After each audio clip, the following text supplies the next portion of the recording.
pagkakamali kasi talaga nila dito, no? Masyadong nilang maagang binira si Inday.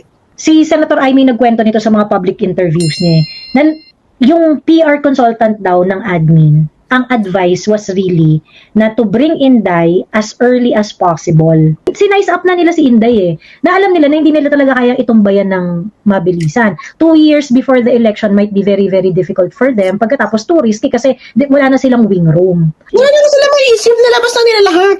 Ayun yan, o diba? Di sila nagtira.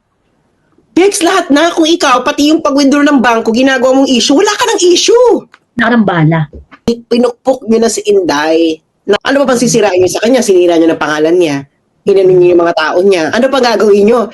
Kaya nga isa na nga lang pwede nyo gawin kay Inday. Ayun ay ipatay. Boom. Pero yun nga lang. Ginawa na rin nila. Ay, ginawa na rin nila.